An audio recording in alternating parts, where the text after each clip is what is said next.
Hello বন্ধুরা, এটা আমাদের কাকরাবনের নেতাজি চৌমুহনী। খুব সুন্দর একটা জায়গা। আজকে আমি চলে এসেছি তোমাদের এই জায়গাটা একটু দেখানোর জন্য। বন্ধুরা, আজকে একটা ভালো জায়গা তোমাদেরকে দেখাবো এবং সুন্দর একটা গাছ দেখাবো। যে গাছটার নাম আমি ভালো করে জানি না, কিন্তু তোমাদের দেখাচ্ছি। বন্ধুরা, এই যে দেখো কত সুন্দর ফুলের গাছ এখানে ধরে আছে, এবং এই গাছটার মধ্যে আসলে এই গাছটার নাম কি তোমরা যদি কেউ জেনে থাকো তাহলে আমাকে কমেন্ট করে জানাও। গাছটা দেখার পর মনে হলো যেন সৌন্দর্যটা আরো ভরে উঠেছে। বন্ধুরা, এই যে দেখো সুন্দর, কত সুন্দর নিচে গাছের ডালটা কত নিচে নেমে এসেছে। বন্ধুরা, তোমরা যদি গাছটাকে ভালো লেগে থাকে তোমরা গাছটার নাম মেনশন করো। আমি ভালো করে জানি না, তবে শুনেছি একজনের কাছ থেকে গাছটা খুব সুন্দর একটা ধর্মমূলক গাছ এটা, এবং এবং ঠাকুরের সাথে জড়িত এটা। বন্ধুরা, যদি গাছটাকে তোমরা ভালো লাগে এবং দেখো আকাশের রূপটাও যদি তোমাদের ভালো লেগে থাকে তাহলে বন্ধুরা তোমরা এই গাছটা দেখো। কত সুন্দর ভিডিওটা তোমাদের হাতে তুলে দিচ্ছি। বন্ধুরা, যদি ভালো লেগে থাকে তোমরা কমেন্ট করো। শুভ দুপুরের শুভেচ্ছা সবাইকে। আশা করি তোমরা সবাই ভালো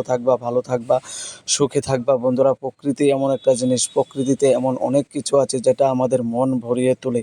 তাই বন্ধুরা, শুভ দুপুরের শুভেচ্ছা। ভিডিওটাকে শেয়ার এবং লাইক কমেন্ট করে